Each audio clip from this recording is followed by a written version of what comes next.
सोचो अगर तुम्हें मौका मिले मास्टर बनने का, लेकिन डिसाइपल सब लड़कियां हों और ऊपर से उनके पास हो ऐसी लेजर स्किल्स जिनसे ताकतवर डीमन भी हिल जाए। हाँ, यही है कहानी starting as a master of female disciples laser skills की, जहां हमारा लड़का स्टेप बाय स्टेप बनाता है अपना नाम, कभी मस्ती कभी शौक देने वाला, और हर मिशन में बढ़ाता है अपनी ताकत। लेकिन सवाल ये है, क्या वो सिर्फ डिसाइपल्स का मास्टर रहेगा या और भी कुछ? सब कुछ शुरू होता है यी मैंशन से। हमारा प्रोटैगनिस्ट स्यूक्सियान मॉडर्न वर्ल्ड से ट्रांसमिग्रेट होकर आया है। अभी उसने उस लड़के की कहानी जानी है जिसका बॉडी उसने टेक ओवर किया है। ये लड़का यी फैमिली के हेड का इलेजिटिमेट सन था, कमजोर और डरपोक, माँ के बिना बड़ा हुआ, पूरी फैमिली ने उसे ह्यूमिलिएट किया, और सबसे बुरी बात, यहाँ मार्शल स्ट्रेंथ ही सब कुछ है। उसके पास टैलेंट बिल्कुल नहीं था, इसलिए हर वक्त बुली होता था। तभी एक लड़का उसके कंधे पर हाथ रखकर पूछता है, ये बास्टर यहाँ क्या कर रहा है? शायद माँ को ढूंढ रहा है जो उसके पास है ही नहीं। तीन और आ जाते हैं। कोई बोलता है उसकी माँ शायद स्ट्रीट पर अबैंडन हुई है, दूसरा बोलता है जरूर किसी ब्रॉथल में होगी। ये सब बस उसे ह्यूमिलिएट करने आते हैं। लेकिन हमारा श्यूक्सियन इस बार बोलता है चुप रहो। सब हैरान रह जाते हैं क्योंकि ये लड़का पहले हमेशा कावर्ड रहता था, आज अचानक वो थोड़ा ब्रेव लग रहा था। श्यूक्सियन फिर से कहता है, लगता है तुम्हारे कान गंदे हैं, इसलिए दोबारा कहता हूँ चुप रहो। ये सुनकर उनका पेशेंस खत्म हो जाता है। वो उसकी कॉलर पकड़कर बोलते हैं, लगता है तुझे एक लेसन चाहिए। वो उसे शेक करते हैं और श्यूक्सियन लड़ना चाहता है लेकिन बहुत वीक है। तभी कोई पूछता है, तुम लोग कर क्या रहे हो? एक लड़की इशारा करके कहती है, ये लड़का फिर भी फैमिली के हेड का बेटा है, इसे मत छुओ। उसका नाम था यी चिनफेंग। एक लड़का दूसरे से फुसफुसाता है, मैडम को इस लड़की का खाना बहुत पसंद है, बेहतर होगा ट्रबल न करें। वो श्यूक्सियान को जमीन पर फेंक कर चले जाते हैं और बोलते हैं, आज किस्मत अच्छी थी, अगली बार पिटाई पक्की। चिनफेंग उसे उठने में मदद करती है और पूछती है, तुम ठीक हो? लड़के की यादें देखते हुए श्यूक्सियान को याद आता है कि ये अकेली थी जिसने उसके साथ अच्छा बर्ताव किया। जैसे ही उसने उसका हाथ पकड़ा, अचानक female daily life skill system activate हो जाता है। एक अच्छे रीइंकार्नेटर की तरह श्यूक्सियान को सरप्राइज नहीं होता। उसे मैसेज मिलता है वो फीमेल डिसाइपल्स रिक्रूट कर सकता है और उनकी डेली लाइफ स्किल्स जितनी इंप्रूव होंगी उतना ही वो स्ट्रांग होगा। फिलहाल उसके पास सिर्फ एक डिसाइपल हो सकती है। ये सिस्टम थोड़ा अजीब लगता है क्योंकि उसने ऐसा पहले कभी नहीं सुना। उधर यी चिनफेंग सोच रही होती है, ये बेवकूफ मुझे ऐसे क्यों घूर रहा है? श्यूक्सियान उसे देखता है और समझ जाता है कि फीमेल डिसाइपल चाहिए तो ये परफेक्ट चॉइस है। वो पूछता है, क्या तुम मेरी डिसाइपल बनना चाहोगी? चिनफेंग हंसते हुए बोलती है, नॉनसेंस मत बोलो। फिर थोड़ी शरारत से कहती है, अगर इससे तुम्हें अच्छा लगता है तो मान लो मैं तुम्हारी डिसाइपल हूँ। वो हाथ हिलाकर बाएं कहती है, मैं वापस किचन जा रही हूँ। ज्यादा सीरियस तो नहीं लग रही थी, लेकिन मैं बात ये थी कि डिसिप्लिन रिक्रूट हो चुकी थी, वो भी कुकिंग स्किल के साथ। जैसे ही उसने एग्स पकाना शुरू किया, उसी पल से श्यूक्सियान को पॉइंट्स मिलने लगे। किचन में एक और औरत उसे कहती है, जल्दी कर, ये बॉइल्ड एग्स ले जा। वो दौड़ पड़ती है और मीनवाइल हमारा लड़का पीछे पीछे एक्सपीरियंस पॉइंट्स कमा रहा था। वो कैरेट्स काटती है, लेटिस तैयार करती है, सबके लिए खाना बनाती है। लोग हंसते हैं, ये बेवकूफ 3 लोगों का काम कर रही है और पैसे मिलते हैं एक का। लेकिन पीछे दीवार के पास खड़ा श्यूक्सियन एक्सपीरियंस कमा रहा था और लड़की की कुकिंग स्किल भी लेवल अप हो गई। ये देखकर उसे लगा, अगर टैलेंट का इनिशियल लेवल इतना काम आ रहा है तो मुझे दुआ करनी चाहिए कि ये लड़की बहुत खाना पकाए। वो सोचता है कि उसे तो पूरी सिटी के लिए खाना बनवाना है। तभी सिस्टम कहता है, एक डेली लाइफ स्किल चुनो। ऑप्शंस थे फॉरेजिंग, मेडिसिन, आर्किटेक्चर और कई और। श्यूक्सियन समझ गया कि इस कॉम्बैट हैवी दुनिया में फाइट के अलावा सब ऑर्डिनरी स्किल्स माने जाते हैं, तो उसने चुन लिया फिशिंग। लेकिन सिस्टम की छोटी स्किल बूस्ट के बावजूद ये आसान नहीं था। पानी हिला, उसे लगा कुछ हुक पर फंसा है। वो खींचता है और एक बड़ी फिश पानी से बाहर कूद जाती है। वो पकड़ने ही वाला था कि अचानक किसी की आवाज आती है, हेल्प! और उसी वक्त वो फिश उसके चेहरे पर स्लैप कर देती है। गुस्से में वो पलट कर देखता है, भाई ऐसे टाइम पर कौन हेल्प के लिए चिल्ला रहा है? लेकिन ये आवाज रोने के साथ मिली हुई थी। पास के एक घर में किसी को दीवार पर फेंका जा रहा था। डैम, ये क्या, हमारी कुक को परेशान कर रहे हो? मत करो। ये वही लड़का था जिसने पहले श्यूक्सियन को प्रोवोक किया था। वो कहता है, ये है कीमत उस मामले में घुसने की, अब तुझे सर्विस देनी पड़ेगी। लेकिन करने से पहले ही उसके मुंह पर एक फ्लाइंग किक लगती है और वो सीधा खिड़की से बाहर चला जाता है। हमारा लड़का एंट्री ले चुका था स्टाइल में और अब तक के कुकिंग एक्सपीरियंस की वजह से वो थोड़ा स्ट्रांग हो चुका था। लड़के चिल्लाते हैं, इस बास्टर्ड ने हमारे बॉस पर अचानक हमला कर दिया। लेकिन श्यूक्सियन ज्यादा इंप्रेस था इस बात से कि सिर्फ एग्स खाकर ही वो सच में स्ट्रांग हो गया। तभी एक और लड़का एल्बो स्ट्राइक करता है और बोलता है, पीठ दिखाकर बड़ी गलती की, पर ये बेचारों की ताकत पहले ही कम थी, अब तो कोई चांस नहीं। श्यूक्सियान पहले अटैक से बचता है, तभी दूसरा किक लेकर आता है। चीफ का बेटा है तो क्या, इसे लाइटली मत लेना। बाएं से एक और एल्बो स्ट्राइक आता है, दोनों हवा में होते हैं और हमारा लड़का बस एक कदम पीछे लेता है। नतीजा,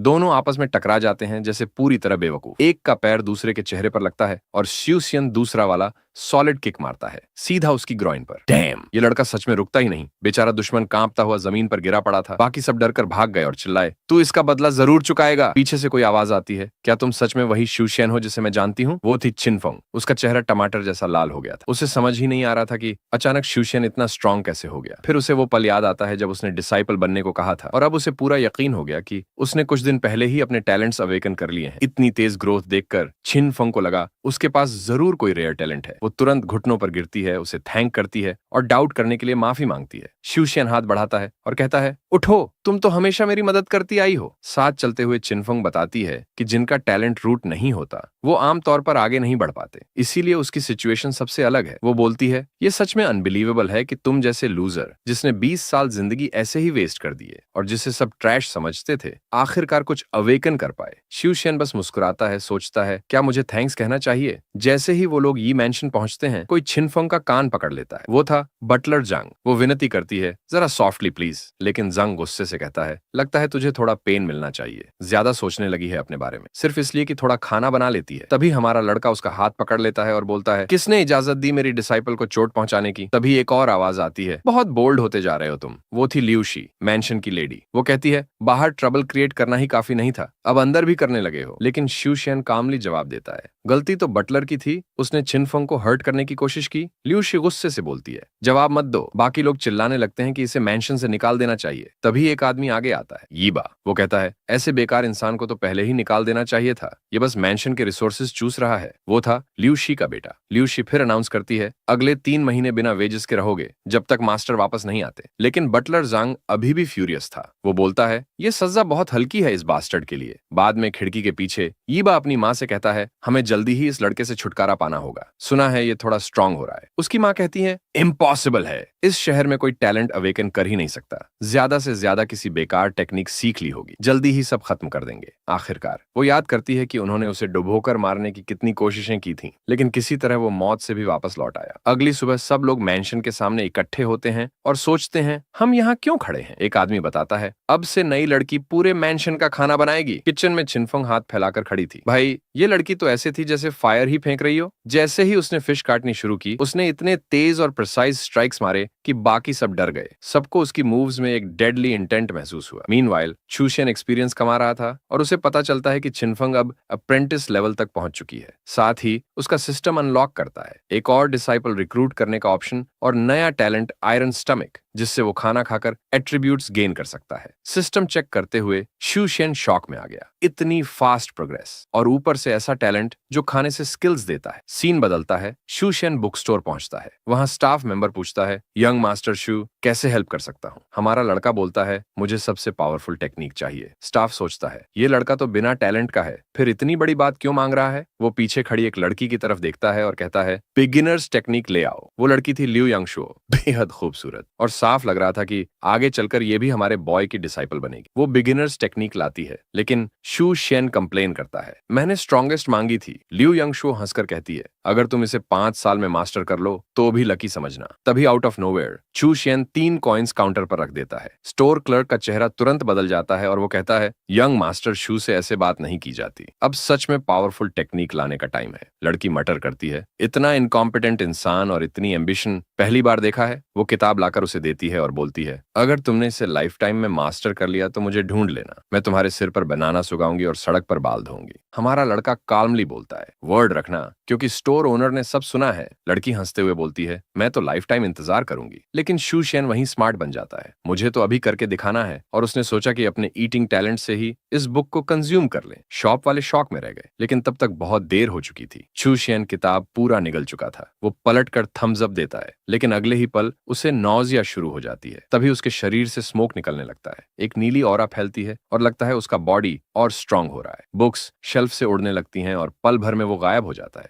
हॉल के पार स्प्रिंट करता हुआ, छत से छत पर कूदते हुए, उसे खुद समझ नहीं आता कि अचानक वो इतना फास्ट कैसे हो गया। पल भर में वो लड़की के सामने लौट आता है और स्टोर क्लर्क शॉक होकर चिल्लाता है, इम्पॉसिबल। उसे याद आता है कि सबसे पावरफुल एंसेस्टर्स को भी ये टेक्निक सीखने में सालों लग जाते थे। तभी लड़की हार मान लेती है। अगले सीन में बाल्टी जमीन पर रखी है और वो स्ट्रीट में अपना बाल धो रही होती। कम से कम उसने अपना वादा निभाया। बात बाहर फैल जाती। सब डिस्कस करने लगते हैं कि लड़का लड़के ने रॉयल्टी टेक्निक सीख ली है। लोग मानते नहीं जब तक हमारा लड़का खुद आकर लड़की से नहीं कहता बस अब काफी है। फिर वो पूछता है तुम्हारे पास कोई स्पेशल स्किल्स या हॉबीज हैं? लड़की अचानक सवाल से कंफ्यूज्ड हो जाती है। वो कहती है मैं मार्शल आर्टिस्ट नहीं हूँ, लेकिन राइटिंग और पेंटिंग पसंद है। हमारा लड़का हंसकर बोलता है ये भी ग्रेट टैलेंट्स हैं, अब तुम मेरी डिसाइपल बनो। लड़की मान जाती है लेकिन पूछती है क्या तुम मुझे मार्शल आर्ट्स सिखाओगे? वो जवाब देता है अभी नहीं, बस राइटिंग और पेंटिंग पर ध्यान दो। बेचारी अंशु सोच में पड़ जाती है, ये लड़का कितना अजीब है। लेकिन मीनवाइल उसने एक और डिसाइपल हासिल कर ली थी, इस बार कैलीग्राफी में एक्सपर्ट। उसके बाद वो और बुक्स पकड़ता है, लेकिन उसकी एबिलिटी पर कूल डाउन लगा था। सच कहूं तो मैं इतना स्मार्ट नहीं होता कि सिस्टम को ऐसे चीट कर पाता, लेकिन ये चालाक लड़का कर रहा था। और तभी वो एक और किताब निगल जाता है। अचानक पीछे से कुंग फू पैंडा टाइगर आ जाता है। एक जोरदार एक्सप्लोजन होता है और लगता है कि पास के पहाड़ों से कोई सब देख रहा था। पर्पल मस्टाश वाला आदमी गुस्से में कहता है डीमन का इस्तेमाल सही नहीं था, लेकिन दूसरा बोलता है कोई फर्क नहीं पड़ता, बच्चा तो मर ही गया है। तभी श्यूक्सियन उनके पीछे प्रकट होता है और पूछता है कौन मरा है जरा बताओ। दोनों डरकर पीछे हट जाते हैं। ये बास्टर्ड जिंदा कैसे है, वो भी बिना एक खरोंच के। एक दूसरे से पूछता है क्या पक्का है कि इस लड़के में टैलेंट नहीं है? लाल कपड़े वाला था युबा, मनशन वाली औरत का बेटा। हमारा लड़का ठंडे अंदाज में बोलता है मुझे पता है तुमने मुझे डुबोकर मारने की कोशिश की थी, इसमें तुम्हारा ही हाथ है ना? युबा कांपने लगता है और पूछता है डीमन कहाँ गया और वो अटैक क्यों नहीं कर रहा था? साइड में देखकर पता चलता है कि डीमन का बॉडी तो पड़ा है, लेकिन उसका हेड गायब है। तभी पर्पल मस्टाश्ड आदमी चैन पंच मारते हुए आता है। बोलता है अब उसको खुद ही संभालना पड़ेगा, लेकिन चैन आसानी से डॉज कर देता है और बोलता है कि कम से कम इससे अच्छे एक्सपीरियंस पॉइंट्स मिलेंगे। चैन को पूरा भरोसा है कि ये लड़का तो अभी अभी जागा है, हारना नामुमकिन है। लेकिन हमारा हीरो उसके पंच को हाथ से रोक देता है, एल्बो मारता है और फिर सीधे उसके चेहरे पर सॉलिड हिट लगाता है। एक ही वार से चैन पूरा जंगल पार उड़ जाता है। उसे समझ ही नहीं आता कि जो लड़का थोड़ी देर पहले लिटरल कचरा था, अचानक इतना पावरफुल कैसे हो गया। चैन घिसटते घिसटते भागने की कोशिश करता है, लेकिन हमारा लड़का बस मुस्कुराकर कहता है लगता है वो बुक सच में अच्छे से अब्सॉर्ब हो गई। चैन अब डर चुका है, समझ चुका है कि अगर भागा नहीं तो यहीं मर जाएगा। वो अपनी एनर्जी इकट्ठा करता है और कूदकर भाग निकलता है। पीछे मुड़कर देखता है तो उसे लगता है कि लड़का काफी दूर है, अब तो बच जाऊंगा। लेकिन अगले ही पल चैन उसके पीछे खड़ा होता है और पूछता है कहां भाग रहा है। वो उसका चेहरा पकड़कर जमीन में दे मारता है। अब चैन को समझ आ जाता है कि अब कोई बचने का रास्ता नहीं है। चैन डर कर दया की भीख मांगने लगता है। वो चेतावनी देता है कि वो इस जगह का ऑफिशियल है, अगर उसे मार दिया तो चैन मुसीबत में फंस जाएगा। चैन मानता है कि ये झंझट तो उसे भी नहीं चाहिए और अचानक गायब हो जाता है। चैन राहत की सांस लेता है, सोचता है कि लड़का भाग गया, लेकिन तभी हमारा हीरो वापस आता है। अब उसके हाथ में डीमन के क्लॉज होते हैं। वो बोलता है कि ऑफिशियल होना मायने नहीं रखता, जब तुमने उस कुत्ते यीबो के साथ मिलकर मर्डर की साजिश रची, तुम्हें मरना ही चाहिए। चैन वक्त मांगता है, लेकिन अब देर हो चुकी है। मकान में यीबो बेचैन होकर कहता है कि उसे कुछ ठीक नहीं लगा, इसलिए वो भाग आया। लेकिन तभी वो साइड में देखता है, हमारा लड़का वहां से बिल्कुल सेफ चलता हुआ निकल रहा है। उसका सिस्टम अब लेवल 4 पर है। यीबो कांपने लगता है और उसकी माँ उसे डांटती है कि लड़के का टैलेंट चुरा लिया और फिर भी उससे पीछे हो। लेकिन यीबो कहता है कि चिंता मत करो, जू शेन की शिकायत सरकार को होगी और वो एग्जीक्यूट होगा। पर उसकी माँ बोलती है कि उस पर भरोसा मत कर, सुना है बॉडी पर क्लॉ मार्क्स मिले हैं। तो सब यही मानेंगे कि डीमन ने मार डाला। असल परेशानी ये है कि अब सबको यकीन हो चुका है कि लड़का सच में अवेकन हो गया है, जबकि ये नामुमकिन था। इस बीच हमारा हीरो सीढ़ियों पर बैठा एक बोल में मछली पकड़ रहा है। वो सिस्टम को ट्रिक कर रहा है, क्योंकि इतनी बेवकूफी वाली चीज करने पर भी उसे एक्सपीरियंस मिल रहा है। वो छोटी सी मछली पकड़ लेता है और उसे 4 पॉइंट्स मिल जाते हैं। लोगों में अफवाहें फैलने लगती हैं कि वो मार्केट से मछलियां खरीदता है और फिर खुद ही बोल से पकड़ता है। यीबो पूछता है कि पक्का है? आदमी कहता है हाँ, मैंने उसे एक सेकंड भी नजर से दूर नहीं होने दी। अब यीबो और ज्यादा गुस्से से पागल हो जाता है, समझ नहीं पाता कि वो इतनी मेहनत करके भी क्यों आगे नहीं बढ़ रहा, और ये लड़का जो अपनी ही मछली पकड़ रहा है दिन ब दिन स्ट्रांग होता जा रहा है। तभी अचानक हमारा हीरो की फिशिंग स्किल अप्रेंटिस लेवल पर पहुंच जाती है। अब उसे बेटर क्वालिटी मछलियां पकड़ने के लिए नई जगहों पर जाना होगा। उसी वक्त किसी अजनबी का लेटर उसके पास आकर गिरता है। कुछ पल के लिए उसे लगता है कि शायद ये चिट्ठी किसी सीक्रेट एडमायरर की होगी, लेकिन पता चलता है कि ये तो डीमन सप्रेशन डिवीजन की सिलेक्शन के बारे में है। असल में जिस आदमी को श्वेक्सुआन ने मारा था वो इसी एसोसिएशन का हिस्सा था और अब उसे पता है कि ये लोग उससे नफरत करेंगे। कुछ देर बाद चिनफंग बताती है कि सिलेक्शन होने वाला है, तो फिर वो ऐसे आराम से क्यों घूम रहा है। लेकिन वो कहता है कि उसके जैसे इंसान के लिए जिसे हमेशा नीचा दिखाया गया, ये मौका तो बस मजाक है। चिनफंग मान लेती है, लेकिन फिर भी पूछती है कि वो बार बार हवा में हाथ क्यों हिलाता है जैसे कोई बेवकूफ। ये लड़का तो सिस्टम इस्तेमाल करते वक्त छुपाने की कोशिश भी नहीं करता। वो बताता है कि उसे नहीं पता सामने किस तरह के ओपोनेंट्स होंगे, लेकिन वो पहले से तैयारी कर रहा है। इस बीच चिन फेंग का कुकिंग लेवल इतना बढ़ गया कि अब उसे एक्सोटिक क्विजीन सिखानी पड़ेगी, और जब वो ये सीखेगी तो उसका बनाया खाना एनर्जी से भरा होगा और लोग मजबूत बनेंगे। हीरो को अजीब लगता है कि वो कैसे सिखाएगा, लेकिन सिस्टम खुद उसे एक स्किल पॉइंट देता है जिसे वो ट्रांसफर कर सकता है। बिना कुछ सोचे वो हाथ चिनफंग के माथे पर रख देता है। उसका चेहरा लाल हो जाता है और वो पूछती है कि ऐसे माथे पर क्यों हाथ रखा, लेकिन अचानक उसकी आंखें बदल जाती हैं और उसके दिमाग में हजारों स्पिरिचुअल फूड रेसिपीज भर जाती हैं। वो तुरंत खुशी से चिल्लाती है कि नए रेसिपीज आ गए हैं और उसे अभी ट्राई करना है। उसी वक्त युएन शू भी राइटिंग और पेंटिंग में लेवल अप कर लेती है। हीरो समझता है कि ये लड़कियां सच में मेहनत करती हैं। इसके ऊपर उसे एक नया सब स्पेस भी अनलॉक हो जाता है जहां उसके डिसाइपल्स चीजें स्टोर कर सकते हैं और वो बाद में रिट्रीव कर सकता है। वो सबको समझा देता है और दोनों को फिर काम पर भेज देता है। दोनों धन्यवाद देती हैं और फिर से काम में लग जाती हैं। लेकिन युएन शू को अजीब लगता है कि वो खाली हाथ क्यों जा रहा है। चिनफंग बताती है कि शायद वो चीजें किसी सब स्पेस में स्टोर कर रहा है। हालांकि युएन शू को इसका मतलब समझ नहीं आता। फिर सीन बदलकर डीमन सप्रेशन डिवीजन के एंट्रेंस पर आता है। गेट गार्ड उससे रिकमेंडेशन लेटर मांगता है। जैसे ही पढ़ता है पूछता है कि क्या वो बदनाम सुशियन ही है। हीरो हाँ कहता है और तुरंत उसे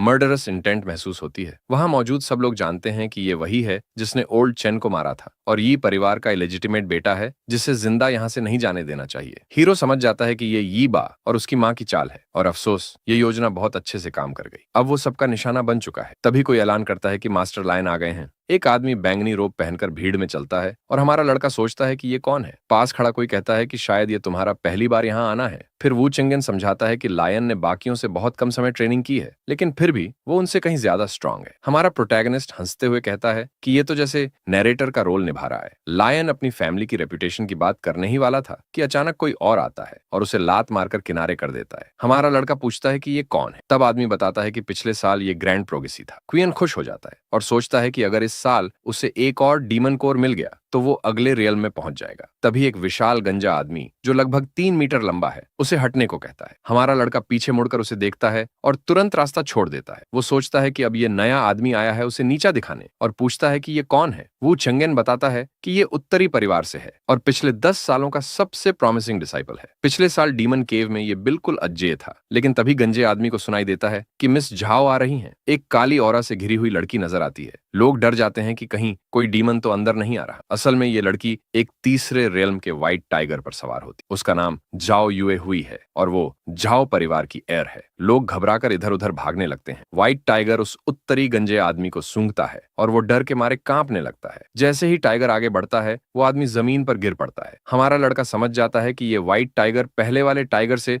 10 गुना ज्यादा स्ट्रांग है। वो अपने एक्सप्लेनर से पूछता है कि ये लड़की कौन है और इसे इतना खतरनाक बीस्ट कैसे कंट्रोल कर रही है। वू चेंगन समझाता है कि जाओ ब्लड लाइन में एक एबिलिटी होती है जिससे वो इस दुनिया के रेयर बीस्ट्स को कंट्रोल कर सकते हैं। लोग सोच रहे थे कि जाओ परिवार की शक्ति अब घट रही है, लेकिन इस लड़की को सदी की जीनियस माना गया। लड़का हैरान रह जाता है क्योंकि लोग पहले से ही उसे फ्यूचर ग्रैंड मास्टर मान रहे हैं। इसी बीच शूशियन भी चकित है कि यहाँ लगातार नए लोग आते ही जा रहे हैं। फिर सीन एक विशाल अरीना में बदलता है जहाँ चारों तरफ स्टैच्यूज लगी होती हैं। हमारा प्रोटैगनिस्ट उनकी भव्यता देखकर कहता है कि ये सब कितना विशाल है। एक्सप्लेनर बताता है कि हर स्टैच्यू में डिवाइन पावर है और वो डीमंस को केव के अंदर सील करके रखते हैं। हमारा लड़का पूछता है कि उसे किस केव में जाना चाहिए। वो समझाता है कि पहले अपनी स्ट्रेंथ मेजर करनी होती है और फिर उसी के हिसाब से केव असाइन होती है। अगर तुम फर्स्ट रेल में हो तो फर्स्ट केव, अगर सेकंड रेल में हो तो सेकंड केव। हमारा लड़का पूछता है कि मिस जाओ तो सेकंड रेलम की है तो क्या वो सेकंड केव में जाएगी, लेकिन असलियत ये है कि वो थर्ड रेलम केव में जाएगी। इस बीच शूशियन अब भी आराम से एक्सपीरियंस कमा रहा था, कभी छिनफांग की कुकिंग से और कभी युएन शू की किताबें लिखने से। एक गार्ड ने कहा कि उस लड़की को केव में भेजना गलत है, लेकिन दूसरा बोला तुझे अंदाजा भी नहीं है कि वो कितनी टैलेंटेड है। उसने ब्लड लाइन परफेक्ट तरीके से इनहेरिट किया है और आसानी से हाई लेवल डेमन को हरा सकती है। इस साल के सारे डिसिप्लिन में भी वही सबसे अलग है। हमारा लड़का इंप्रेस हुआ, लेकिन पीछे वाले ने चेतावनी दी, ज्यादा उम्मीद मत रखना, तुम दोनों को सिर्फ बेसिक केव में जाने की इजाजत है। तभी अचानक किसी ने घोषणा की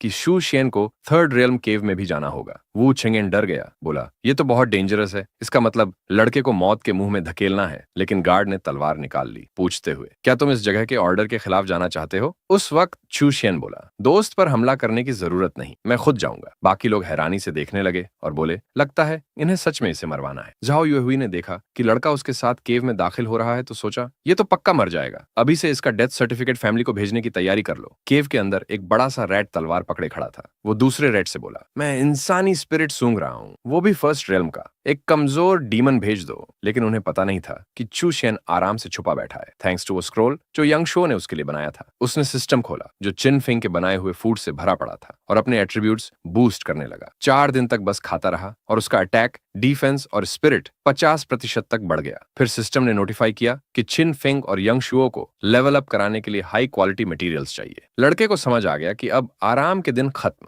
एक्शन लेना ही पड़ेगा। लेकिन अभी वो लड़ना नहीं चाहता था क्योंकि पास में स्ट्रॉन्ग डीमंस थे, इसीलिए इंतजार करने लगा। वो इनविजिबल रहते हुए भी फिशिंग कर रहा था, एक्सपीरियंस कमा रहा था। तभी एक रैट ने उसकी मौजूदगी महसूस की और हमला किया, लेकिन किसी ने उसे ब्लॉक कर दिया। निकला कि ये सब झाओ युएहुई की वजह से हो रहा था। रैट ने हैरानी से पूछा, तू इंसान को क्यों डिफेंड कर रही है? लेकिन उसकी ग्लोइंग आईज और हिप्नोसिस में फंसे छोटे रैट को देखकर समझ गया कि ये ब्लड लाइन एबिलिटी है। मगर अब देर हो चुकी थी। उसकी पीठ पर वार हुआ, तलवार खिंच गई और उसका शरीर जमीन पर गिर पड़ा। अचानक सामने एक पूरी आर्मी आ गई, लेकिन झाओ युएहुई खुश हो गई। अब असली डांस का वक्त है। कुछ ही पलों में रैट्स आपस में लड़ने लगे और चारों तरफ लाशें बिखर गईं। वो बोली, सेकंड रियल्म क्रीचर्स को हराना तो बहुत इजी है। तभी पीछे से आवाज आई, अगर ऐसा है तो अब तुम्हारी परीक्षा का वक्त है। ये थे मोल ब्रदर्स, लेवल 2 बॉस। पल भर में एक उसके पीछे पहुंच गया और बोला, हमारे लेग मूवमेंट्स तुम्हारे बस के नहीं। वो अपनी ब्लड लाइन एबिलिटी एक्टिवेट करने लगी, लेकिन रैट्स डॉज करते हुए बोले, ये हम पर काम नहीं करेगा। फिर एक के बाद एक कट्स पड़े और ऐसा लगा जैसे लड़की सच में चोट खा गई। मैं भी शॉक में आ गया। उसका सिर लिटरली रैट के हाथ में था। रैट ने जीत का ऐलान किया, लेकिन लड़की हंस पड़ी और बोली, क्या सच में तुझे लगा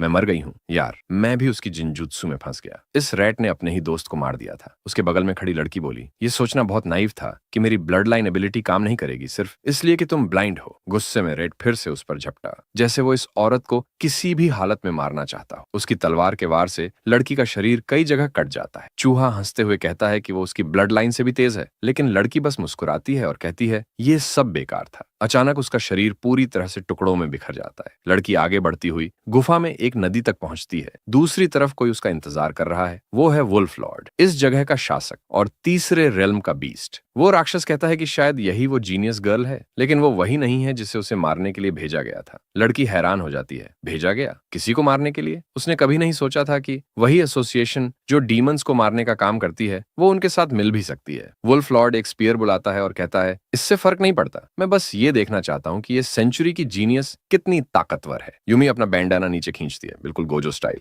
और कहती है कि उसे हाई लेवल डीमंस को हराने का पूरा तजुर्बा है। वो हंसकर जवाब देता है, देखते हैं, और अगले ही पल एक टर्टल को छेद कर उसका गला तक काट देता है। लड़की फटाफट पीछे हटती है। उसे पता है कि अगर उसका डेथ सब्स्टिट्यूट एबिलिटी अपने आप एक्टिवेट नहीं होता तो वो मर चुकी होती, लेकिन उसे समझ नहीं आ रहा कि उसकी स्पिरिचुअल एनर्जी काम क्यों नहीं कर रही। वो बैंडाना हटाती है और अपने डीमन टाइगर को बुलाती है। टाइगर आते ही वुल्फ लॉर्ड पर हमला कर देता है। राक्षस मानता है कि वो सचमुच इंप्रेसिव है। इस लेवल के लोग तो अब तक मर चुके होते, लेकिन फिर भी वो कहता है, इससे कोई फर्क नहीं पड़ता, आखिरकार मरना तो तुम्हें भी है। लड़की अपनी ब्लड लाइन एबिलिटी एक्टिवेट करती है और उसे रुकने का आदेश देती है, लेकिन हैरानी की बात है कि भेड़िया रुकता ही नहीं। वो स्पीयर से हमला करता है और किसी तरह टाइगर उसे बचा लेता है। एक जोरदार धमाका होता है। वुल्फ लॉर्ड कहता है कि ये गजब है, ह्यूमनॉइड फॉर्म में भी ये टाइगर इतना ताकतवर है। लड़ाई इतनी भयंकर होती है कि गुफा तक टूटने लगती है। फिर वो पीछे हटता है और कहता है, अब बहुत हुआ, अब रियल फाइट शुरू होगी। वो अनलीश करता है सर्पेंट स्पीयर अटैक। हथियार सांप की तरह लहराता हुआ यूमी की तरफ बढ़ता है। टाइगर पूरा दम लगाकर लड़ता है, यहाँ तक कि पलटवार भी करता है, लेकिन जैसे ही उसका पंजा वार करने जाता है, अचानक वो रुक जाता है। भाले ने उसे छेदा नहीं, बल्कि रस्सी की तरह लपेट लिया। वुल्फ लॉर्ड एक जादू करता है और कहता है, डाई। चारों तरफ मलबा और खून सा लाल धमाका फैल जाता है। यकीनन वो टाइगर जिंदा नहीं बचा। ये देखते ही यूमी पीछे मुड़ती है और तेजी से भाग जाती है। जितनी भी एम्बैरेसिंग बात हो, लेकिन एक सेंट्री की जीनियस लड़की को यहाँ से भागना पड़ा। उसके पास कोई और ऑप्शन नहीं था, क्योंकि उसका सबसे पावरफुल समन भी उस वुल्फ के सामने बिल्कुल बेकार साबित हुआ। लेकिन तभी कोई उसके सामने आकर रास्ता रोक देता है। वुल्फ हंसकर पूछता है, कहाँ भाग रही हो? इतनी आसानी से बच नहीं सकती।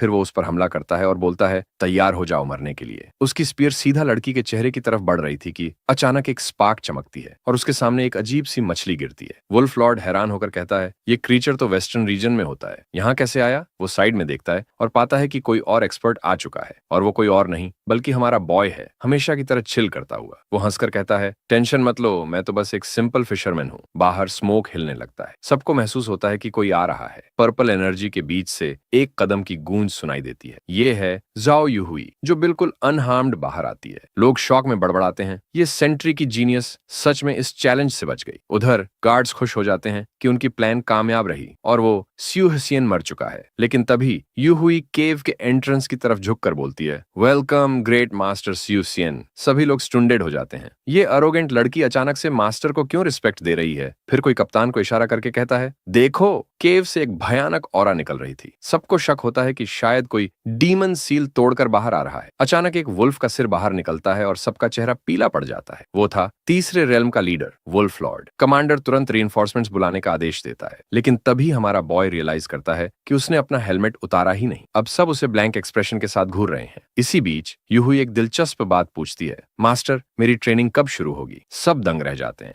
ये लड़की इस वीक लड़के को मास्टर क्यों कह रही है? गार्ड समझ ही नहीं पाते कि ये कैसे हुआ। असली प्रॉब्लम तो ये है कि स्यू हसियन जिंदा बाहर निकल आया, और उससे भी बड़ा शॉक ये कि यूहुई उसे बचाने तक के लिए तैयार हो गई और उसे मास्टर कहने लगी। अब सीन रिवाइंड होता है 1 घंटे पहले कैव के अंदर। यूहुई सोचती है, क्या ये लड़का सच में फर्स्ट रियलम में है? हमारा बॉय आसानी से स्पीयर के थ्रस्ट से बच जाता है और एक छोटे वुल्फ को लगभग काट ही देता है। दोनों कई बार मूव्स बदलते हैं और लड़ाई जारी रहती है। आखिरकार वुल्फ लॉर्ड भी मान जाता है। ये लड़का वाकई इंप्रेसिव है। मुझे बताया गया था कि ये फर्स्ट लेवल में है, लेकिन ये तो बिल्कुल सेंस नहीं बनता। वो अपना स्पीयर तैयार करता है और कहता है कि अब उसे अपना फाइनल मूव इस्तेमाल करना पड़ेगा। सामने से आता है उसका वॉबली स्पीयर, जो सीधे हमारे लड़के की तरफ बढ़ रहा है। यूहुई को भी पता है कि उसकी टाइगर भी इस टेक्निक को झेल नहीं पाएगी, लेकिन जब वुल्फ लॉर्ड दोबारा देखता है तो उसके सारे हमले एक शेल पर लगे थे और उसके ऊपर से स्यू हसियन अपनी स्वॉर्ड लेकर नीचे आ रहा था। किसी तरह वो वक्त पर ब्लॉक कर पाया, लेकिन अब पूरी तरह कंफ्यूज्ड है। ये कैसे हो रहा है? एक बिगिनर उसके बराबर कैसे लड़ रहा है? तभी हमारा लड़का बोलता है, तू गलत सोच रहा है। मैंने 7 दिन तक फिशिंग सिर्फ बराबरी करने के लिए नहीं की थी। उसकी सोर्ड से नीली ऑरा निकलने लगती है और वुल्फ लॉर्ड डर से कांप उठता है। सिर्फ उस सोर्ड का दबाव ही उसे जमीन से दबा रहा है। वो समझ ही नहीं पा रहा कि वो कैसे हार रहा है, जबकि सामने वाला तो बिगिनर है। लेकिन हमारा लड़का सिर्फ स्ट्रांग नहीं हुआ, उसके पास ढेरों बफ्स भी हैं। अचानक वॉबली स्पीयर पीछे से घोंपने आता है, मगर एक तेज मूवमेंट में वो उसे सोर्ड से रोक देता है। फिर सीधा एक जोरदार पंच उसके चेहरे पर मारता है और वुल्फ लॉर्ड दीवार से टकराकर गिर पड़ता है। धुएं के बीच एक इंसानी शक्ल दिखती है, लेकिन फिर वो दोबारा भेड़िया बनकर कहता है कि वो किसी मार्शल आर्ट्स बिगिनर से नहीं हारेगा। मगर स्यू हसियन पहले ही उसकी पीठ पर है और कहता है, मैं तो बस एक बिगिनर फिशरमैन हूं, और अगले ही पल उसकी गर्दन उड़ जाती है। लेकिन तभी यूहुई नोटिस करती है कि वो सर नहीं बल्कि एक मास्क था। हमारा लड़का स्पीयर उसकी तरफ तान कर कहता है, तो मेरा शक सही था, तू इंसान है। फिर पूछता है कि वो इस केव में क्रीचर बनकर क्यों छुपा हुआ था। वो आदमी बताता है कि उसने एक एग्जॉर्सिज्म टेक्निक चुरा ली थी और पकड़े जाने वाला था, इसलिए उसके पास भागकर केव में छुपने और मॉन्स्टर बनने का ही ऑप्शन था। हमारा ग्रीडी लड़का तुरंत पूछता है, वो टेक्निक क्या है, मुझे दे दे। वो आदमी डिसअपीयरिंग होते होते कहता है, तेरे किसी काम की नहीं है, मुझे बेसिक्स समझने में ही 5 साल लग गए थे। उसका शरीर स्मोक में गायब हो जाता है। लेकिन हमारे लड़के को न सिर्फ वो स्पीयर मिला, बल्कि एक बुक भी मिली जिससे क्रीचर में ट्रांसफॉर्म किया जा सकता है। साथ ही वो लेवल अप भी कर गया और उसे डिसाइपल समन स्किल मिली। ये स्किल किसी को भी दूर से समन कर सकती है, लेकिन उसका कूल डाउन 1 घंटा है। तभी यूहुई कहती है कि ये बुक उसके किसी काम की नहीं है, क्योंकि ये सिर्फ लेवल 4 वालों के लिए इफेक्टिव है। अगर वो अभी इसे सीखेगा तो बस टाइम वेस्ट होगा और प्रोग्रेस नहीं मिलेगी।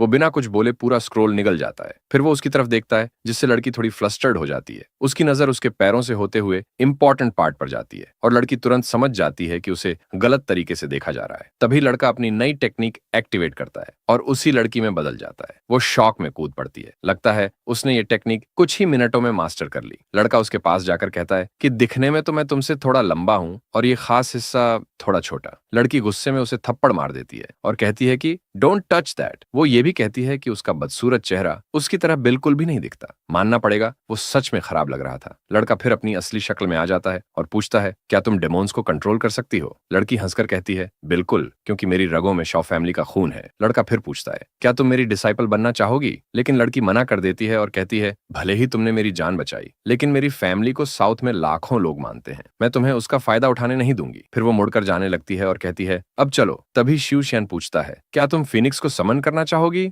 यहाँ से कहानी फ्लैशबैक में जाती है। केव में आने से पहले एक्सप्लेनर बताता है कि शॉ फैमिली को उम्मीद थी कि वो 20 साल की उम्र तक फीनिक्स को कंट्रोल कर पाएगी, लेकिन इसके लिए शू को सिर्फ 2 साल में 7 से 8 रियल्म्स एडवांस करना होगा, जो नामुमकिन था। केव में वापस लड़की कहती है, भले ही तुमने एक टेक्निक कुछ सेकंड्स में मास्टर कर ली, लेकिन फीनिक्स को समन करने की बात ऐसे मत करो जैसे आसान हो। समन करने के लिए परफेक्ट ब्लड लाइन बॉडी चाहिए, 10th रियल्म तक पहुंचना होगा और फीनिक्स को इमॉर्टल रियल्म में हराना पड़ेगा। शूशन मुस्कुराकर कहता है, मुझे आसान तरीका पता है, अगर तुम मेरी डिसाइपल बन जाओ तो मैं चिकन को फीनिक्स में बदल दूंगा। लड़की शॉक हो जाती है कि ये बात वो इतनी सीरियस फेस से कह रहा है। वो इंसिस्ट करता है, 2 साल में तुम अकेली कुछ नहीं कर पाओगी, लेकिन मेरे साथ तुम्हें थोड़ी चांस है। यूए सोच में पड़ जाती है। उसे याद आता है कि ये अजीब लड़का सिर्फ 7 दिन में तीसरे रियम तक पहुंच गया और अभी तो उसने किताब खाकर टेक्निक भी सीख ली। शायद इस पर दांव खेलना ठीक रहेगा। बाहर आते ही यूए हाथ हिलाकर अलविदा कहती है और कहती है, मैं तुम्हारे अंडर ट्रेनिंग शुरू करने के लिए एक्साइटेड हूँ। साफ है वो उसकी नई डिसाइपल बन गई, जो टेमिंग में स्पेशलाइज करती है। ये फैमिली मंसियन में कोई कहता है, हम बर्बाद हो गए, वो लड़का 3rd रियल्म सर्वाइव कर गया और अब यूए हुई का दोस्त भी बन गया। माँ बेटे को समझाती है, शांत हो जाओ। भले ही वो 3rd रियल्म तक पहुंच गया, लेकिन ज्यादा से ज्यादा मैंशन के एक गार्ड को ही मार सकता है। लेकिन बेटा कहता है, हम ऐसे चुपचाप बैठकर इंतजार नहीं कर सकते।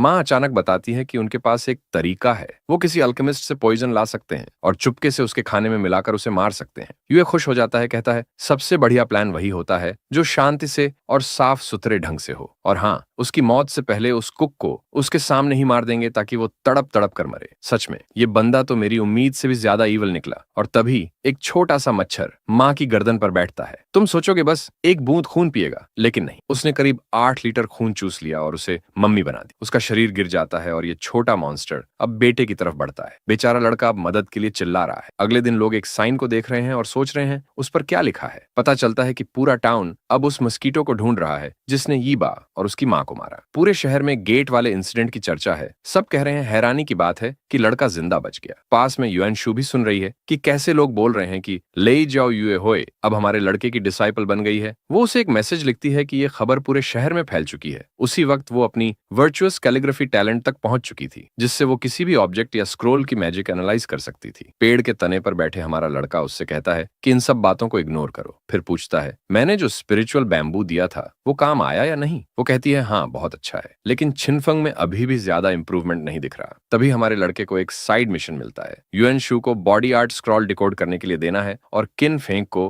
कुछ फायर बेस्ड स्किल्स सिखानी है ताकि उसकी कुकिंग बेहतर हो सके। वो जानता है कि दोनों इतने वीक हैं कि अकेले एक्सपीडिशन पर नहीं जा सकते, तो अब उन्हें मदद करनी ही पड़ेगी। इसके अलावा उसका मेन मिशन है टायर विलेज, जहां लोग अचानक बिना वजह जमकर मर रहे हैं। ये सोचकर हमारा लड़का अपने रूस्टर से कूदता है और मिशन पर निकल पड़ता है। गेट के पास पहुंचते ही कोई पूछता है, तुम यहाँ क्या करने आए हो? हमारा लड़का, जो अब डीमन सप्रेशन डिवीजन का हिस्सा है, कहता है, मैं इन्वेस्टिगेट करने आया हूँ। वो आदमी माफी मांगकर उसे अंदर ले जाता है, फिर बताता है कि 7 दिन पहले से लोग ऐसे फ्रीज होने लगे जैसे किसी ने उन्हें पजेस कर लिया हो, और वो ये पता नहीं कर पा रहा कि ये सब कौन कर रहा है, क्योंकि करने वाला उससे भी ज्यादा स्ट्रांग है। हमारा लड़का कहता है, चलो मैं ट्राई करता हूँ इन्हें हील करने का, लेकिन दूसरा आदमी तुरंत उसे रोक देता है। अगर तुम उस इंसान को टच करोगे तो तुम भी फ्रोजन हो जाओगे। यहाँ तक कि इनडायरेक्ट कॉन्टैक्ट भी, जैसे कोई स्टोन या ब्रांच जिसने उसे टच किया हो, वही असर करेगा। उन्होंने पहले ही बहुत से कल्टीवेटर्स को बुलाया था, लेकिन किसी के पास सॉल्यूशन नहीं था। ऐसे चलता रहा तो पूरा विलेज खत्म हो जाएगा। तब आदमी कहता है कि सियू शियन इस मैटर को इन्वेस्टिगेट करेगा। उसी वक्त हमारा बॉय एक्टिवेट करता है डिसाइपल समन और बुलाता है लियो युनशू को। बीच में काम कर रही पोर लड़की अचानक उसके पास प्रकट हो जाती है। वो गुस्से में कहती है, अगली बार पहले वार्निंग देना, वरना मैं बात में भी हो सकती थी। हमारा बॉय ऑकवर्ड होकर माफी मांगता है और विलेज की सिचुएशन समझाता है, फिर एनालिसिस मांगता है। युनशू कहती है कि वो ट्राई करेगी और एक्टिवेट करती है अपनी स्क्रोल एबिलिटीज। डिसाइपल होना सच में काम आ रहा है। वो लगातार इवॉल्व कर रही है और अब ढेर सारे टैलेंट्स लेकर खड़ी है। फिर वो यूज करती है अपनी डिसाइफरिंग स्किल। उसकी किताब में इमोबिलाइजेशन टेक्निक का डिस्क्रिप्शन आता है। ये एक एडवांस्ड पावर है जिसे हर समय मेंटेन करना पड़ता है, और कास्टर जितना दूर होगा इफेक्ट उतना कमजोर। बेस्ड ऑन दिस, कल्प्रिट जरूर उस माउंटेन की चोटी पर है। हमारा बॉय कहता है कि चलो माउंटेन पर चलते हैं, लेकिन युनशू उसे वार्न करती है कि ये डेंजरस है। वो आदमी हायर लेवल का होगा, बेहतर होगा अगर वो पहले थोड़ा इवॉल्व करे जैसे हमेशा करता है। लेकिन बॉय कहता है, मेरे पास तो टाइम है, पर विलेज वालों के पास नहीं। माउंटेन की चोटी पर एक बर्ड किसी को झाड़ू लगाते हुए देख रहा होता है। वो है हॉर्न्ड मंक, एक 3rd round grand master. Monk को कुछ एहसास होता है, वो फिंगर उठाता है और बर्ड भी विलेज वालों की तरह इंस्टेंटली फ्रीज हो जाता है, फिर जमीन पर गिरकर कचरे जैसा पड़ा रहता है। उसी वक्त हमारा बॉय एंट्री लेता है। मंक अमिताभा बोलता है और पूछता है कि ये ऑनरेबल गेस्ट उसके टेंपल में क्या कर रहा है, लेकिन शिव शियन सीधे बोलता है, मुझे पता है इमोबिलाइजेशन टेक्निक तुम इस्तेमाल कर रहे हो, अभी इसे डिसेबल करो। बॉल्ड मंक कहता है कि वो गलत आरोप लगा रहा है, लेकिन बॉय तुरंत अटैक करता है, मैंने अभी तुम्हें ये करते देखा है। लेकिन मंक एक्टिवेट करता है स्टील बॉडी टेक्निक और शिव शेन का अटैक बेअसर हो जाता है। मंक उसकी पीठ में किक मारता है और पंच करता है। हमारा बॉय पहला अटैक ब्लॉक कर लेता है, लेकिन अगला रोकने पर मजबूर हो जाता है। अब वो हर स्ट्राइक टैंक कर रहा है, इवन नी स्ट्राइक भी। फाइट इंटेंस हो जाती है। मंक उसे कॉम्प्लीमेंट देता है कि उसकी स्किल्स काफी डिसेंट हैं। शिव शेन मौका देखकर मंक के सिर पर पंच फेंकता है, लेकिन तभी मंक एक्टिवेट करता है इमोबिलाइजेशन टेक्निक। हमारा बॉय हवा में ही फ्रीज हो जाता है। मंक अटैक तैयार करता है और उसे टेंपल की दीवारों में उड़ा देता है। दीवारें टूट जाती हैं और बॉय मलबे में दबा पड़ा है। तभी एक मैसेज आता है। युअनशु पूछती है, are you okay?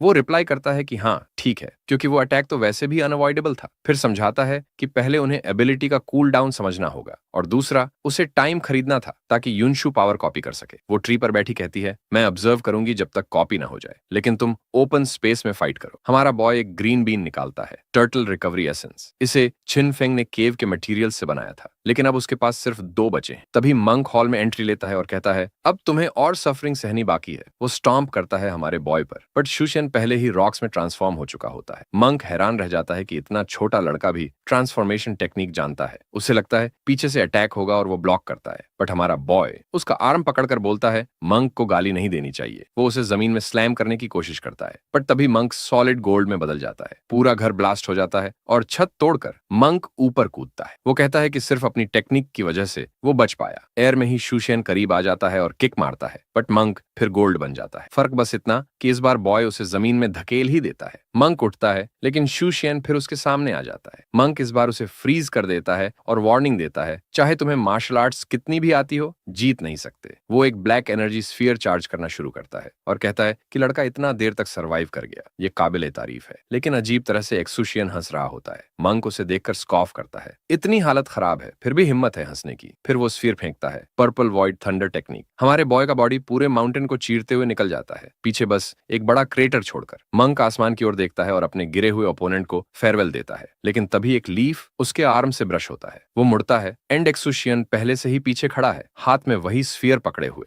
Monk shock में पूछता है, तुम जिंदा कैसे हो और मेरी टेक्निक तुम कैसे यूज कर रहे हो? लेकिन बॉय साइड स्टेप करता है और वो स्फीयर सीधे उसके चेस्ट में घुसेड़ देता है। मंक ब्लास्ट होकर टेंपल की दीवारों से टकराता है। वो समझ ही नहीं पाता कि एक बच्चा जिसने अभी फाइट शुरू की है, उसकी वो टेक्निक कैसे यूज कर रहा है जो उसने सालों में सीखी। तभी शू शेन उसके सामने खड़ा हो जाता है। मंक कहता है, मरने से पहले एक बात जानना चाहता हूँ, ये ब्रैट मेरी सारी टेक्निक्स इतनी जल्दी कैसे सीख गया? थोड़ा पहले का सीन दिखता है जब हमारा बॉय बैटलफील्ड पर भाग रहा था। उसने अपना इन्वेंट्री खोला था, अंदर ढेर सारे स्क्रोल्स थे जो हमारी प्यारी कैलीग्राफर ने लिखे थे। वो थक चुकी थी, लेकिन आखिरकार सब पूरे कर दिए थे। वो ग्रीडी कमीना तुरंत सारे स्क्रोल्स मुंह में ठूंस लेता है। मानो या ना मानो, ये स्लाई फॉक्स सच में जानता है कि अपने सिस्टम का फायदा कैसे उठाना है। फिर हमारा बॉय मंक से कहता है, ध्यान से सुनो, अब मैं तुम्हें सिचुएशन समझाता हूँ। वो गायब हो जाता है और मंक रिएक्ट कर पाता उससे पहले शू शेन उसका सीना तोड़ने वाला पंच मारता है। Shut up and die. Thunder technique न सही, पर मैं तुझे इतनी मार लगाऊंगा कि बेहोश हो जाएगा। फिर हमारा बॉय लगातार पंचेस बरसाता है। मंक दर्द से तड़प रहा होता है। मंक कमजोर आवाज में पूछता है, मैंने गलत क्या किया? वो कहता है कि विलेज के लोग वॉर्स और स्टारवेशन से बहुत सफरिंग झेल चुके हैं, वो बस उन्हें आजाद करना चाहता था। इमोबिलाइजेशन टेक्निक यूज करते वक्त उसने आंसू भी बहाए थे। अब वो पूरी तरह डीमन मोड में जागता है और कहता है कि उसने सब कुछ ग्रेटर गुड के लिए किया। ज़ू हैरान रह जाता है, ये बंदा अभी भी हिल रहा है। मंक दोनों हाथ जोड़ता है और एक्टिवेट करता है फॉर्मेशन टेक्निक।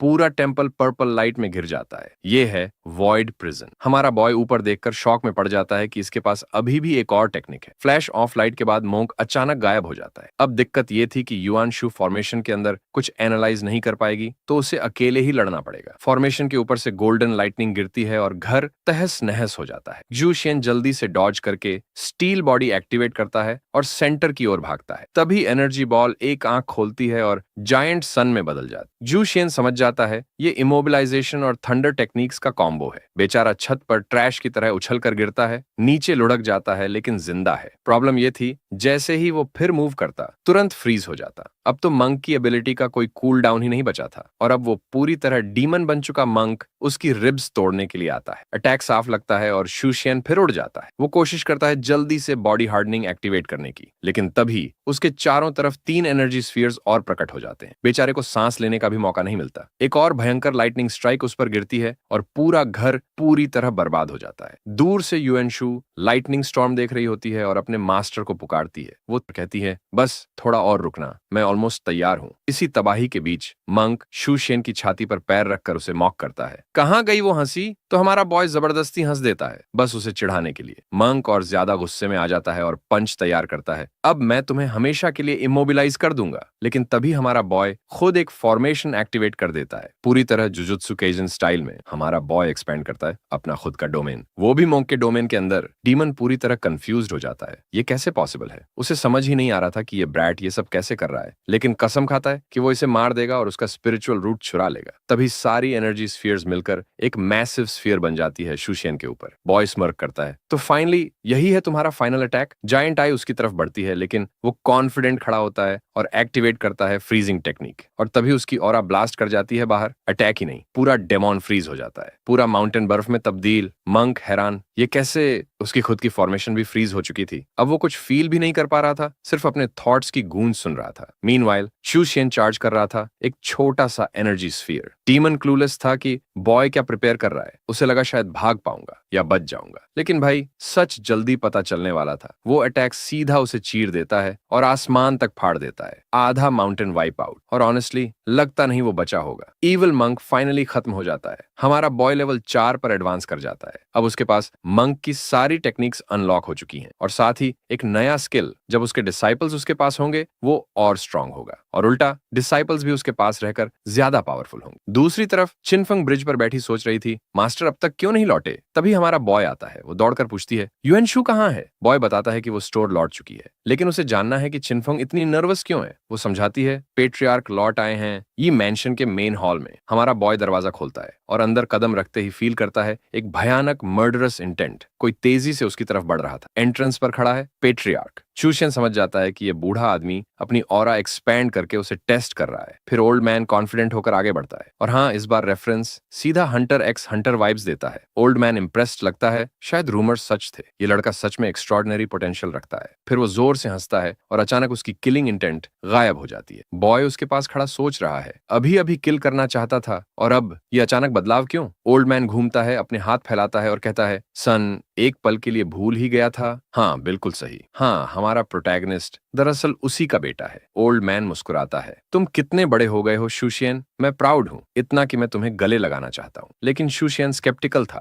अचानक ये एटीट्यूड चेंज क्यों? फादर बैठ जाता है और कहता है कि वो अपने बेटे की मेहनत देख रहा था। फिर पूछता है, तुम्हें गोल्ड चाहिए, ट्रेजर, या फिर कोई वुमन? लेकिन ओल्ड मैन के हंसते चेहरे को देखकर शूशियन डिस्टर्ब हो जाता है। ये वही आदमी था जिसकी वाइफ और डॉटर हाल ही में मरी थी, और अब अपने 20 साल के लेजिटिमेट बेटे को ऐसे हंसकर देख रहा था। क्लियरली इसके पीछे कुछ तो चाल है। बॉय समझ जाता है, अगर ये बूढ़ा इतना जनरस हो रहा है तो बदले में उसे कुछ चाहिए। सीन बदलता है। हमेशा की तरह हमारा बॉय खूबसूरत औरतों से घिरा होता है। सब शौक में उसे घूर रहे होते हैं। लगता है इस बार उसने कोई बड़ा डिमांड किया है, और हाँ, उसने पूरा का पूरा सेक्ट मांग लिया अपने लिए। चिनफंग पूछती है, इतना पैसा आया कहाँ से? बॉय आराम से जवाब देता है, बस फैमिली पेट्रियार्क से थोड़ा उधार लिया। उधर ओल्ड मैन पूरी तरह अकबबूला हो जाता है। उसने कहा था कोई भी विश मांगो, लेकिन लड़के ने पूरा कास्टल का ट्रेजरी खाली कर दिया। लेकिन जब बूढ़ा गुस्से में तड़प रहा था, हमारा बॉय शांति से सो रहा था। इतना शांत भी नहीं। अचानक कोई उसका नाम चिल्लाता है और वो शौक में जाग जाता है, जैसे दिल का दौरा पड़ने वाला हो। चिनफंग बताती है कि कोई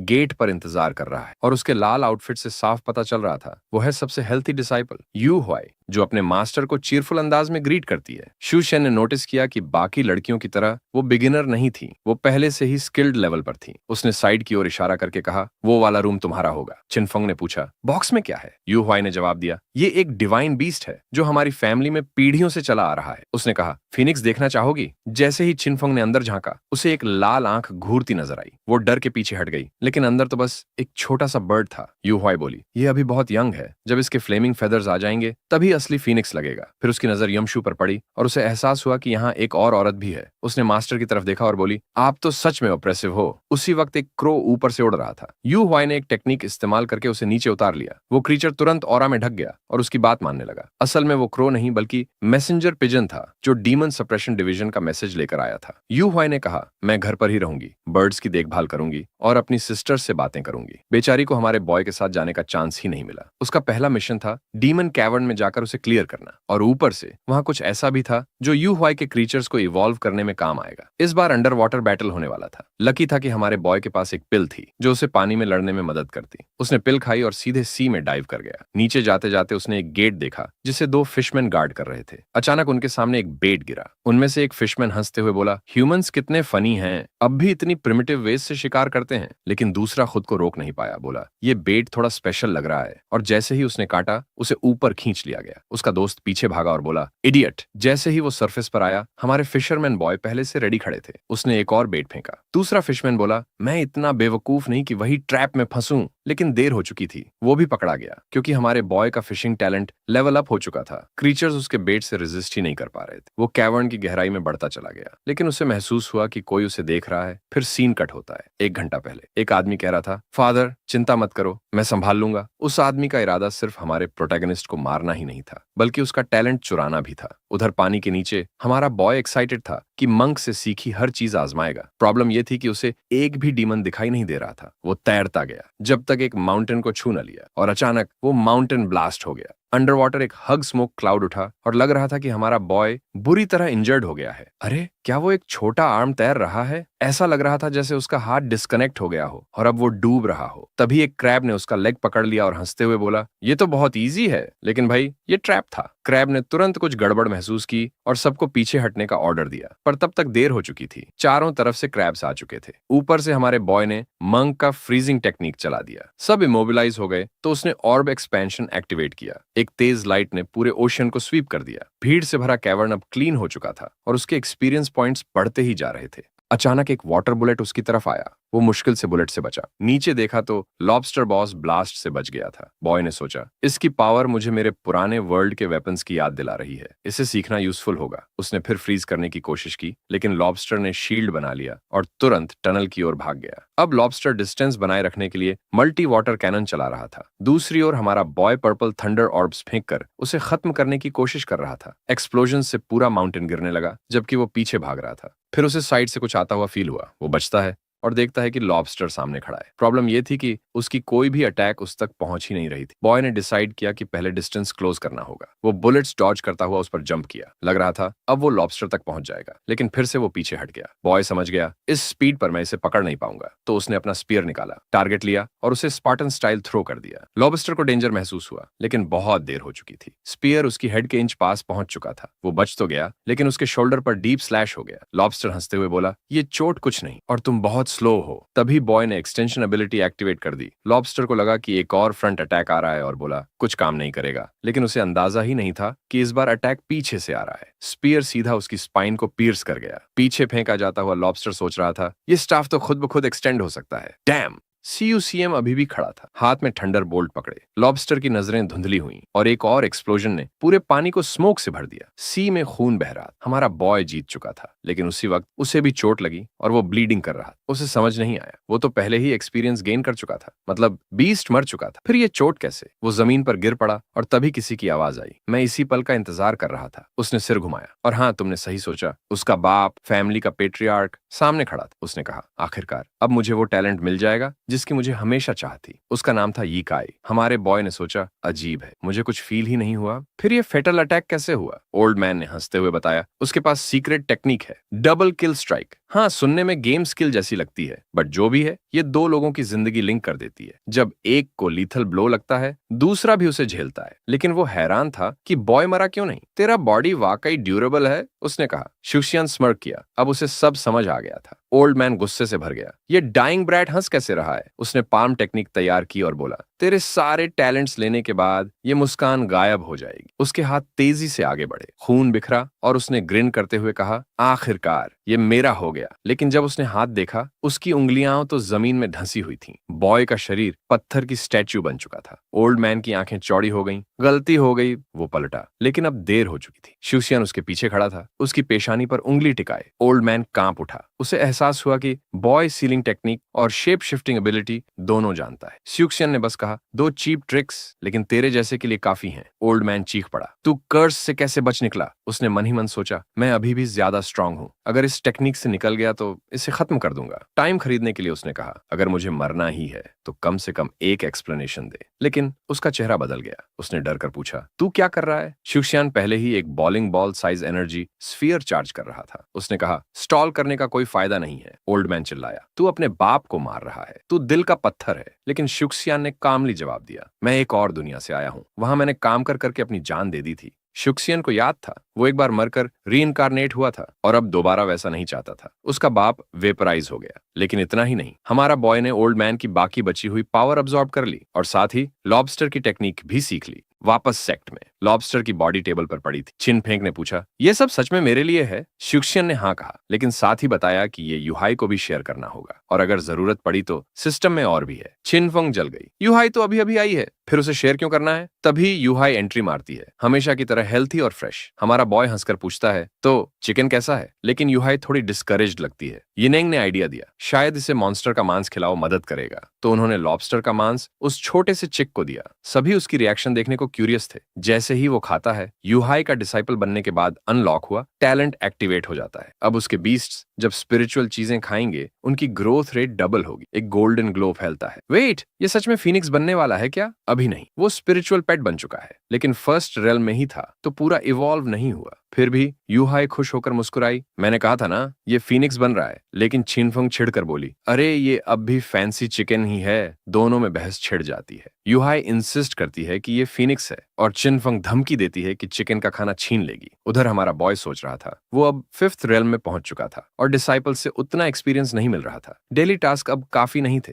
तभी सिस्टम की आवाज गूंजी, मिशन सिस्टम अनलॉक। अब वो डिसाइपल्स को मिशंस दे सकता था और जब वो पूरे करेंगे उसे एक्सपीरियंस मिलेगा। उसने ईवल स्मर्क दिया, एकदम परफेक्ट प्लान। गोल्डन लाइट पूरी जगह फैल गई और सारे डिसाइपल्स ने समनिंग टेक्निक सीख ली। उसने समझाया, अब वो अपनी प्रोफेशन और स्किल्स के हिसाब से मिशंस कर सकते हैं और इमरजेंसी में उसे समन भी कर सकते हैं। युनचू ने पूछा, मास्टर आप खुद नहीं चलेंगे? उसने कंधे उचकाते हुए कहा, नहीं मैं बहुत बिजी हूँ, और सारा काम औरतों पर छोड़ दिया। Absolute giga chad, full menace. Next scene, हमारा बॉय सीढ़ियां चढ़ रहा। वो थैंक कर रहा था उस बंदे को जिसने कैवन में उसे जानकारी दी थी। अगर वो इंटेल ना मिली होती तो उसे अपने बाप के अटैक के बारे में कभी पता ही नहीं चलता। मैन, वो था वू चेंगन, वही बंदा जो हमेशा सब एक्सप्लेन करता है। उसने कहा कि वो अब तक सब कुछ क्लोजली देख रहा था और काफी कुछ प्रिडिक्ट भी कर लिया था। हमारी गर्ल ने पूछा, तू हेल्प क्यों कर रहा है? तो वू ने सीधा बोला, मैं ज्यादा टैलेंटेड नहीं हूँ, एप्टीट्यूड वीक है और मेहनत भी नहीं करनी। इसीलिए मैं हमेशा किसी भरोसेमंद इंसान को ढूंढता रहा जिस पर डिपेंड कर सकूं। और जिस दिन शाओ फैमिली की प्राउड डॉटर शिवशेन की डिसाइपल बनी, उसी दिन उसे समझ आ गया था कि हमारा बॉय एक सॉलिड इन्वेस्टमेंट। कम से कम उसकी ऑनेस्टी को देखकर हमारा बॉय इंप्रेस्ड हुआ। कट, कुछ दिन पहले एक केव के अंदर वू चेंगन पूरा एग्जॉस्टेड पड़ा था, हाथ में सोर्ड पकड़े हुए। सोच रहा था, मुझे इस पहाड़ पर पेट्रोल के लिए क्यों भेजा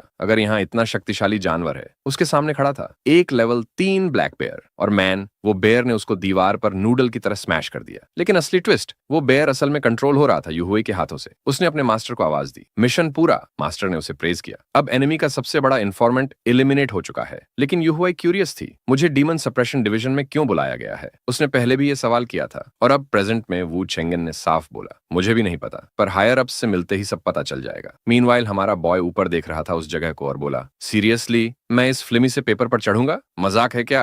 वू ने समझाया, यही तो ट्रायल है, बहुत कम लोग ही इसे पास कर पाते हैं। तभी हमारा बॉय ने फुट टेक्निक एक्टिवेट किया। बस 2 कदम ही लिए और लगभग टॉप तक पहुंच गया। असल में जब एनर्जी से कदम रखते हो तो वो पेपर रिफ्लेक्ट होकर और स्ट्रांग बनता है। लेकिन तभी एक सिंबल अचानक गोल्ड में बदल गया और उसकी तरफ मूव करने लगा। अचानक एक स्पिरिचुअल हैमर उसकी जान लेने ही वाला था। मैन, ये तो मिक्स था medieval traps first cultivation techniques का, और वहीं रुकने वाला नहीं था। सोर्ड्स की पूरी बराज उसकी तरफ आ रही थी। उसने तुरंत immobilisation immobilisation technique plus steel skin activate कर दी। अटैक्स उसके हाथों के बीच टकराए और ऑरा आसमान तक सर्ज कर गई। लेकिन दिक्कत ये थी, ये सोर्ड्स ट्रैकिंग टेक्निक से आए थे, मतलब ये पीछा छोड़ने वाले नहीं थे। उसने सोचा, क्या इमोबिलाइजेशन टेक्निक से फ्रीज किया जा सकता है? ट्राई किया, लेकिन कोई असर नहीं हुआ। बूम, आसमान में एक्सप्लोजन हुआ और एक सोर्ड तो उसकी आंख फोड़ने ही वाला था, लेकिन तभी कोई पीछे से आकर वो अटैक रोक देता है। एक आदमी जिसका नाम था वांग सिजी, उसने हमारे बॉय को डांटते हुए बोला, तू बहुत रेकलेस है, मुझे तो तुझे लेने आने का भी टाइम नहीं मिला। फिर उसने फॉर्मेशन डीएक्टिवेट कर दी और समझाया, ये सील्स असल में लेवल 5 डीमंस को रोकने के लिए बनाई गई हैं। हमारा बॉय तुरंत बोला, तो बाकी सील्स डिसेबल कर दी क्या? आगे तो ढेर सारी हैं। लेकिन वांग सिजी ने उसके कंधे पर हाथ रखा और बोला, उसकी जरूरत नहीं। फिर हवा में लीक होकर उसने उसे पकड़ा और सीधा आइलैंड पर फेंक दिया। बेचारे की लैंडिंग ऐसी हुई कि चेहरा ही पूरा बिगड़ गया। तभी उसे समझ आया, 8वीं रियल्म कल्टीवेटर सच में अलग ही लेवल होते हैं। लेकिन तभी हवा में एक ब्लैक रिफ्ट खुला और रेड एनर्जी फैलने लगी। उसमें से निकला एक मिनोटॉर जैसा क्रीचर। उसकी ऑप्रेसिव ऑरा देखकर वही डर लगा जैसा पहली बार यूई को देखकर हुआ था। एनर्जी उसके शरीर को छूते ही लगा जैसे हड्डियों पर पत्थर रगड़े जा रहे हों। मॉन्स्टर उसकी तरफ झपटा, लेकिन वांग सीजी ने उसे खींचकर ऊपर ले लिया। ऊपर पहुंचते ही वांग बोला, अजीब है, इतना पास पोर्टल खुलना अनयूजुअल है। हमारा बॉय भड़क गया, भाई सोचना बंद कर और मॉन्स्टर संभाल। बीस्ट ने बड़ा अटैक चार्ज किया। हमारा बॉय जानता था कि उसका कोई चांस नहीं, लेकिन फिर भी चुप खड़ा नहीं रहना चाहता था। उसने अपनी टेक्निक रेज की और बोला, अभी मैं बस एक टिड्डी हूँ जो बैलगाड़ी रोकने की कोशिश कर रही है। हाँ, ये शायद कोई चाइनीज प्रवर्ब होगा। लेकिन वांग सीजी ने आराम से मिनोटॉर की पूरी पावर अपनी हथेली में क्रश कर दी। हमारा बॉय शॉक में रह गया। उसने पूछा, बिना टेक्निक के कैसे? तो वांग ने बोला, इस जगह पर 3rd लेवल टेक्निक यूज करना ऐसा है जैसे चींटी पेड़ हिलाने की कोशिश करे। लो, एक और प्रोवर्ब अपने पास रख ले। तभी मिनोटॉर का मैसिव अटैक उनकी तरफ आ रहा था, बस ब्लास्ट होने ही वाला था। वांग सीजी ने हाथ बढ़ाया, एक मैजिक सर्कल बनाया और बैरियर एक्सपैंड कर दी। अटैक पूरे जोर से टकराया और फैलने लगा। लेकिन इस बंदे में स्क्वब था, कसम से। उसने आराम से अपनी कलाई घुमाई और वो पूरा अटैक कहीं और उड़ा दिया। हमारा बॉय ऑ में खड़ा देखता रह गया जब अटैक पहाड़ों के पार निकल गया। लेकिन सबसे अनलकी थी एक पुअर सी रैबिट, जिसकी पूरी फोर्स उस एक्सप्लोजन में खत्म हो गई। जगह पर एक मैसिव क्रेटर बन चुका था। हमारा बॉय यकीन ही नहीं कर पा रहा था कि इतनी डिस्ट्रक्टिव पावर होती है। सिर्फ एक ब्लास्ट ने अनगिनत पहाड़ों को मिट्टी में बदल दिया। न्यूक्लियर बॉम्ब भी फेल लग रहा था उसके सामने। अब जाकर समझ आया कि उसका छोटा सा अटैक उस चीज को रोकने के लिए कितना रिडिकुलस था। और फिर मिनोटॉर वापस रिफ्ट में रिट्रीट करके गायब हो गया। हमारा बॉय सेलिब्रेट कर रहा था, कम से कम ये सोचकर कि वो बड़ा बीस्ट अब पीछे हट गया। वांग सीजी सोच रहा था कि शायद ये मॉन्स्टर बस डीमन सप्रेशन डिवीजन की ताकत चेक करने आया था। कुछ देर बाद मेन हाउस के अंदर हमारा बॉय अकेले हॉलवे में वॉक कर रहा था। उस मिस्टीरियस व्यक्ति ने उसे अकेले आने को कहा था, लेकिन जगह बिल्कुल खाली थी। तभी सामने एक गोल्डन लाइट दिखाई दी। हमारा बॉय रुक गया और घूरने लगा। सामने एक लड़की खड़ी थी, हाथ में फैन, सिर पर क्राउन। भविष्य में क्या ये उसके नीचे ऑनेस्टली काम करेगी? उसका नाम था ली वान और वो लॉन्ग वान की एम्प्रेस थी। किसी को आइडिया नहीं कि वो किस रियल्म की है। गेमर होने के नाते हमारे बॉय ने तुरंत देखा कि उसका नाम ऑरेंज में है, मतलब ये डेफिनेटली एक रिस्पेक्टेड फोर्स थी। फिर सीन कट हुआ और कोई और उससे ड्रैगन टंग की बात पूछ रहा था। यंगचुन ने बताया कि सबसे पावरफुल लोग उस ब्लड लाइन के होते हैं जो उन्हें ड्रैगन्स की लैंग्वेज बोलने का एबिलिटी देती है। हमारा बॉय पूछता है, इतना स्ट्रांग सच में? यंगचुन बताती है, ये ब्लड लाइन अकेले ही अनगिनत वॉर्स का आउटकम बदल चुकी है। जब कोई इस पावर से बोलता है तो उसके सामने सारी क्रीचर्स नील करती हैं। तभी लीवान पूछती है, तुमने मुझे मिलकर अभी तक नील क्यों नहीं किया? हमारा बॉय प्रेशर में आ गया। तुरंत उसने घुटने टेके और ऑलमोस्ट फेस जमीन से लग गया। ये एक्सपीरियंस उसके लिए बिल्कुल नई चीज थी, उस डीमन से भी कहीं आगे। लीवान इंप्रेस्ड होकर बोली, कमाल है कि तुमने इतनी एज में भी अपनी टैलेंट्स अवेकन की। हमारा बॉय ऑकवर्ड होकर डाउन प्ले करता है, मैं तो बस ऑर्डिनरी इंसान हूँ, रिकॉग्निशन डिजर्व नहीं करता। लीवान हंसते हुए बोली, तुम हम्बल हो, और उसे स्टैंड अप होने को कहा। फिर उसने पूछा, क्या सच में मिस यू हुई ने तुम्हें मास्टर एक्सेप्ट किया जाओ फैमिली में? एक मिशन के दौरान जब वो जाओ फैमिली गई थी, उन्होंने सारे पोटेंशियल मास्टर्स रिजेक्ट कर दिए थे। इसलिए उसे जानना था कि हमारे बॉय ने ये कैसे मैनेज किया। जिऊ शेन बस बोला, मैंने प्रॉमिस किया था कि मैं उनकी फीनिक्स रेज करने में हेल्प करूंगा। एम्प्रेस एक्साइटेड होकर खड़ी हुई, अच्छा अब ये इंटरेस्टिंग हो गया। फिर उसने कहा कि अब उसे प्रिपेयर करना है उसके डिग्री के लिए। जिऊ शेन को बनाया गया assistant to commanders of demon suppression division और साथ में गवर्नर ऑफ यीजो। उसने ये ऑनर ग्रेटिट्यूड के साथ एक्सेप्ट किया। लीवान बोली, मैं देखना चाहती हूँ कि तुम इस वर्ल्ड में क्या अचीव करोगे। उस दिन बाद में किसी ने एम्प्रेस से पूछा कि वो ऐसे लड़के को फेवर क्यों कर रही है। पीछे अचानक एक गोल्डन ड्रैगन उभरा और बोला कि इस लड़के पर शक है। उसने अपने भाई, माँ और यहाँ तक कि बाप को भी मार डाला। साफ था कि ये कोई अच्छा इंसान नहीं है, लेकिन एम्प्रेस ने कामली जवाब दिया कि कोई पक्का सबूत नहीं है, और वैसे भी अगर उसने इतने सालों तक दबाए जाने के बाद कुछ ऐसा न किया होता तो उसका हाल भी उसके जैसा ही होता। पता चला उसका बड़ा भाई उसकी टैलेंट का एक हिस्सा चुरा चुका था। इसी वजह से जब डीमंस हमला करते तो उसे एक्शन लेने में एक्स्ट्रा सावधान रहना पड़ता, क्योंकि अगर कभी क्रीचर्स को पता चल गया कि उसकी ताकत पहले जैसी नहीं रही तो वो इस जगह पर टूट पड़ते। सीन कट होता है। हमारा बॉय 1 किलोमीटर लंबी दीवार के सामने खड़ा था, सोच रहा था कि ये जगह सरप्राइजिंगली पीसफुल लग रही है। देखने में तो ऐसा था जैसे कोई शहर हो जिसकी जीडीपी बहुत हाई हो। उसके दोस्त ने पूछा, भाई ये जीडीपी होता क्या है? Travelling with master Shiva was truly a daily lesson. हमारा बॉय बोला, मास्टर मत बोल, जैसे पहले बोलता था वैसे ही बोल। दोस्त ने हाँ में सर हिलाया, लेकिन तुरंत पूछ लिया कि बाकी डिसाइपल्स कहाँ हैं जिन्हें उसने बाहर भेजा था। हमारी गर्ल ने समझाया कि हर कोई इस वक्त अपनी कल्टीवेशन में व्यस्त है। यी चिनफंग डीमन बोर केव के सामने खड़ी थी। उसने हाथ बढ़ाया, ये जानते हुए कि ये सील्ड कैवर्न है, लेकिन मास्टर की परमिशन से वो अंदर जा सकती थी। सील डिसॉल्व हुआ और दरवाजा खुलने लगा, लेकिन अंदर से तुरंत एक बोर उसका स्वागत करने आ गया। जान बचाने की कोशिश में वो उस पर झपटा, लेकिन लड़की तो नाइफ एक्सपर्ट थी। एक तेज स्लैश से उसने उसके मुंह को काट दिया। सामने और भी कई थे। उसने कैजुअली बोला,